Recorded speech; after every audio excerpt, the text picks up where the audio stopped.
Always do it on my own, so I gotta get through it. And the only thing I know is to love what I'm doing. Never give up, never slow, till I finally prove it. Never listen to the no's, I just wanna keep moving. Keep my head up when I act, head up, that's a fact. Never looking back, I'ma keep myself on track. Keep my head up, staying strong, always moving on. Feel I don't belong, tell my thoughts to move along. Push myself to be the best, die with no. Assalamualaikum, salam sejahtera bagi kita semua. Semoga siapapun yang mendengarkan video saya hari ini dalam keadaan sehat semuanya.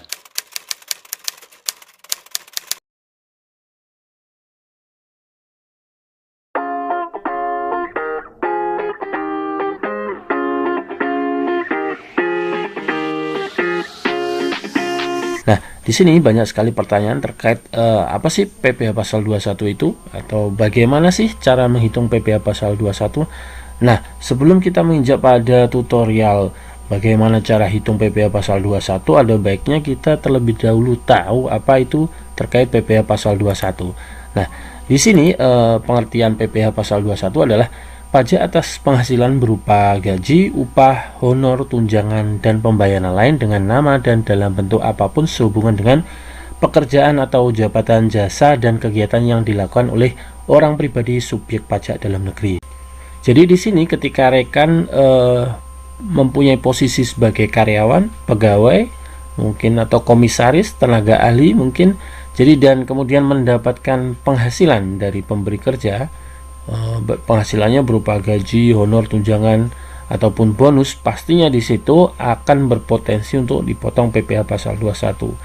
Nah, kemudian selanjutnya terkait dasar hukum PPh pasal 21, pastinya Undang-Undang PPh sebagaimana telah dirubah terakhir dengan Undang-Undang Nomor 36 Tahun 2008. Kemudian yang kedua yaitu aturan pelaksanaannya diatur dalam Peraturan Direktur Jenderal Pajak Nomor per 16 PJ 2016 tanggal 29 September 2016. Ini berikut ini adalah dasar hukum PPh pasal 21. Nah, kemudian selanjutnya siapa saja sih yang terlibat dalam mekanisme PPh pasal 21? Nah, di sini yang terlibat dalam mekanisme PPh pasal 21 yang pertama adalah pemotong pajak. Nah, siapa itu pemotong pajak? Yang pertama yaitu pemberi kerja, kemudian yang kedua bendahara atau pemegang kas pemerintah, kemudian yang ketiga dana pensiun, BPJS tenaga kerja, dan lain-lain. Kemudian WP atau wajib pajak orang pribadi atau badan yang melakukan usaha dan melakukan pembayaran berupa gaji, honor, fee, dan pembayaran lain sehubungan dengan pekerjaan. Jadi di sini untuk yang bagian keempat, WP wajib pajak orang pribadi maupun badan yang memberikan pembayaran kepada pegawai atau mungkin kepada karyawannya berupa gaji, honor, fee, dan lain-lain. Dan selanjutnya adalah penyelenggara kegiatan termasuk badan pemerintah, organisasi yang melakukan pembayaran honor, hadiah, penghargaan dalam bentuk apapun. Nah, di sini adalah yang berfungsi atau mempunyai posisi sebagai pemotong pajak.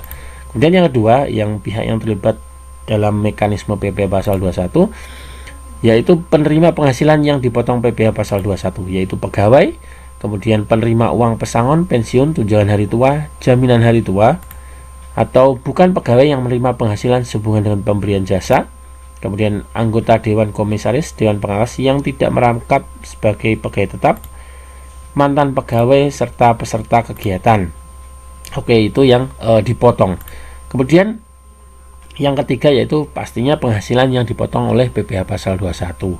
Jadi di sini penghasilannya berupa penghasilan tetap, gaji, uang pensiun, pesangon, honor, uang rapat, komisi, fee, ataupun uang saku. Kemudian yang kedua yaitu tantim, gratifikasi, jasa produksi, bonus. Nah, itu adalah penghasilan yang dipotong PPh pasal 21. Nah, kemudian mekanisme selanjutnya yaitu yang terkait pemotongan PPh pasal 21 adalah dasar pengenaan pajak atau DPP. Nah, untuk menghitung dasar pengenaan pajak, maka sebelumnya kita harus tahu apa itu dasar pengenaan pajak PPh pasal 21. Yang disebut sebagai dasar pengenaan pajak PPh pasal 21 atau DPP PPh pasal 21 adalah penghasilan kena pajak yang berlaku bagi pegawai tetap penerima pensiun berkala, pegawai tidak tetap yang dibayar bulanan lebih dari 4,5 juta per bulan. Kemudian tantim, gratifikasi, jasa produksi, bonus. Nah, itu yang penghasilan-penghasilan yang dipotong PPh pasal 21. Selanjutnya yaitu yang perlu diperhatikan dalam menghitung PPh pasal 21 apa saja? Oke, yang pertama yaitu unsur pengurang penghasilan bruto. Di sini unsur pengurangnya ada 3, yaitu biaya jabatan, kemudian iuran pensiun, dan iuran jaminan hari tua. Di sini untuk case yang kita bahas di sini kita fokus pada biaya jabatan. Oke, selanjutnya kemudian PTKP. Nah, di sini yang berfungsi sebagai PTKP atau yang mungkin dikenal dengan penghasilan tidak kena pajak adalah di sini diatur dalam PP 46, di mana di situ adalah paling rendah untuk penghasilan kena pajak adalah 54 juta untuk diri wajib pajak orang pribadi. Kemudian 4,5 juta atau 4.500.000 tambahan untuk wajib pajak yang kawin, dan 4,5 juta atau 4.500.000 kembali untuk tambahan untuk setiap anggota keluarga sedarah dan keluarga semenda dalam garis keturunan lurus serta anak angkat yang menjadi tanggungan sepenuhnya. Nah, di sini untuk jumlah tanggungan paling banyak adalah 3 orang untuk setiap keluarga. Jadi ini PTKP-nya. Jadi penghasilan tidak kena pajak atau PTKP per tahun. Jadi setelah tadi yaitu unsur pengurang. Kemudian yang kedua yang perlu diperhatikan adalah penghasilan tidak kena pajak atau besaran PTKP per tahun. Di sini untuk besaran PTKP untuk status pria atau wanita lajang yaitu 54 juta. Kemudian untuk tambahannya yaitu 4,5 juta untuk tambahan status, dan tambahan tanggungan itu masing-masing 4,5 juta. Jadi ketika statusnya misalkan ini tidak kawin, 0 tanggungan yaitu 54 juta. Kemudian jika ada tanggungan 1, status tidak kawin, tidak ada tanggungannya 1, maka ditambah 4.500.000. Jadi sehingga totalnya 58.500.000.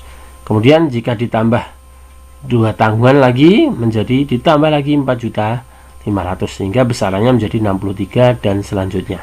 Kemudian untuk PTKP pria kawin, jadi di sini statusnya untuk K0. Maksudnya K0 di sini yaitu kawin 0 tanggungan. Jadi karena untuk tambahan status adalah 4.500.000, maka 54 juta yaitu PTKP pria atau wanita plus tanggungannya. Jadi tanggungannya jadi ditambah 4.500.000 sehingga 58.500.000. Kemudian untuk masing-masing tanggungan kembali akan ditambah 4.500.000 sehingga jika statusnya kawin 3 tanggungan maka 72 juta. Demikian pula dengan untuk PTKP suami istri digabung. Di sini maksudnya istri berpenghasilan, jadi mempunyai penghasilan sendiri selain dari suami, sehingga di sini dihitung masing-masing dihitung satu individu yaitu kawin KI, jadi kawin istri berpenghasilan 0 tanggungan. Jadi kenapa kok ketemu 112.500 dari masing-masing? Jadi karena masing-masing berpenghasilan maka antara pria dan wanita dihitung masing-masing 54 juta. Kemudian sehingga ketemunya seperti ini. Jadi 112.500. Kemudian selanjutnya untuk masing-masing tanggungan kembali lagi ditambah 4.500.000. Oke, jadi dua yang pertama yaitu yang perlu diperhatikan unsur pengurang. Jadi tadi biaya jabatan, iuran pensiun dan jaminan hari tua, kemudian penghasilan tidak kena pajak. Ini yang pastinya harus diperhatikan. Kemudian selanjutnya tarif pasal 17.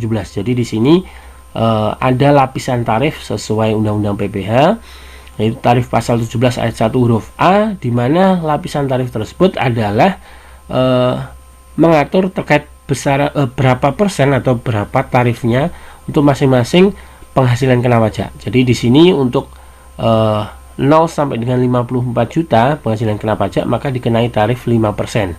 Kemudian untuk Jika lebih besar dari 50 kemudian sampai dengan 250 juta penghasilan kena pajaknya, maka kena tarif yang kedua yaitu 15%. Kemudian yang lapisan tarif ketiga yaitu jika di atas 250 sampai dengan 500 juta maka kena tarif 25%. Kemudian selanjutnya jika di atas lebih dari 500 juta maka kena tarif tertinggi yaitu 30%. Di sini untuk tarif pajak tanpa NBP karena sesuai aturan bahwa jika tidak ber-NBP maka kena tarif 20% lebih tinggi. Jadi ini tarifnya 20% lebih tinggi dari tarif normal. Jadi pastinya itu yang pertama yaitu pengurang atas penghasilan bruto, kemudian PTKP dan tarif pasal 17. Jadi yang perlu diperhatikan dalam menghitung PPh pasal 21 adalah itu. Oke, selanjutnya bagaimana cara hitung PPh pasal 21 atas gaji pegawai? Oke, langsung kita bahas masuk ke case-nya. Jadi di sini untuk contoh kasus yaitu PT Emas Barokah mempunyai karyawan yang bernama Tuan Agung Budi yang berposisi sebagai manajer dengan gaji pokok per bulan sebesar 15 juta dan tunjangan per bulan sebesar 2.500.000. Tuan Agung Budi mempunyai 1 orang istri dan 2 orang anak. Berapa PPh pasal 21 yang harus dipotong oleh PT Emas Barokah dalam 1 bulan? Oke, itu kasusnya. Jadi kita selanjutnya langsung masuk ke cara menghitungnya. Nah, di sini untuk gaji per bulan, jadi gaji per bulan kita breakdown dulu. Jadi di sini saya sudah membuat kertas kerja untuk memudahkan dalam penghitungannya. Jadi di sini yaitu gaji per bulan. Jadi kita breakdown dulu, kita pilah satu-satu sehingga memudahkan nanti ketika menghitung. Jadi gaji per bulan yaitu 15 juta, kemudian tunjangan per bulan yaitu 2.500.000. Statusnya kawin, 2 anak yaitu K2 di sini. Jadi di sini untuk menghitung PPh pasal 21 maka kita harus tahu terlebih dahulu PPh 21 per tahunnya. Jadi untuk mengetahui per bulannya kita harus menghitung dulu per tahun. Jadi di sini kita setahunkan untuk gajinya, jadi 15 juta kali 12 bulan. Jadi di sini ketemu 180. Kemudian tunjangannya kita kalikan 12 bulan jadi 30 juta. Oke, jadi total penghasilan brutonya 210 juta dalam 1 tahun penghasilan brutonya. Kemudian kita perlu ingat bahwa yang perlu diperhatikan ketika menghitung PPh pasal 21 adalah unsur pengurang. Jadi unsur pengurang seperti yang kita bahas pada slide sebelumnya yaitu yaitu biaya jabatan. Nah, biaya jabatan di sini ada aturan bahwa untuk biaya jabatan adalah sebesar 5% dari penghasilan bruto. Nah, di sini tapi 5% itu diberikan batasan bahwa maksimal adalah 6 juta per tahun atau 500.000 per bulan besaran biaya jabatan sebagai pengurang. Nah, di sini karena 5% dari 210 adalah 10.500.000, maka karena sesuai aturan maksimal hanya boleh dimasukkan sebesar 6 juta karena sesuai aturan seperti itu 5% paling banyak 6 juta dalam 1 tahun atau 500.000 per bulan. Maka kita masukkan secara maksimal yaitu 6 juta ini besaran biaya jabatan sebagai pengurang yaitu 6 juta. Sehingga ketemu namanya penghasilan bersih. Nah, penghasilan bersih di sini kita kurangi dengan namanya PTKP. Nah, PTKP besaran PTKP tadi yaitu statusnya kawin 2 anak. Jadi kita PTKP K2 adalah 67.500 sehingga ketemu penghasilan kena pajaknya 136.500.000. Jadi 136.500.000 itu penghasilan kena pajaknya dalam 1 tahun. Oke, karena selanjutnya untuk menghitung maka step selanjutnya terkait lapisan tarif. Jadi seperti yang kita bahas pada slide sebelumnya, lapisan tarif adalah di sini 5%, 15, 25 sama 30. Jadi supaya memudahkan saya perjelas di sini lapisan tarifnya sehingga untuk penghasilan kena pajak 136.500.000 ini kena berapa lapisan tarif maka akan di sini akan terlihat di sini 0 sampai 50 maka kena 5%. Jadi di sini karena di atas 50 juta maka kita fullkan di sini lapisan pertama yaitu 50 juta. Jadi batasannya maksimal untuk lapisan pertama yaitu 50 juta, sehingga ketemu 5% kali 50, 2.500.000. Kemudian sisanya, jadi lapisan kedua yang masuk ke lapisan tarif kedua adalah selisih dari ini 136 dikurangi 50 juta. Jadi di sini karena lapisan pertama sudah full 50, maka selanjutnya adalah sisanya. Maksimal di sini antara 50 sampai 250 besarannya atau 200 juta. Karena di sini full semua, sisanya hanya 86.500, maka full masuk di sini kena lapisan tarif kedua. Jadi 15% kali 86.500.000 ketemu ini. Kemudian lapisan tarif ketiga karena sudah habis, jadi totalnya sama 136.500, maka hanya berhenti di lapisan kedua. Kemudian sehingga kita total ketemu PPh pasal 21 setahunnya yaitu 15.475. Ini PPh 21 per tahunnya. Kemudian kita untuk per bulannya kita bagi 1/12 atau dibagi 12 bulan, sehingga ketemu 1.289.583 rupiah. Jadi PT Mas Barokah tadi harus memotong Tuan Agung Budi menjadi untuk PPh pasal 21 nya per bulan yaitu 1.289.583 rupiah.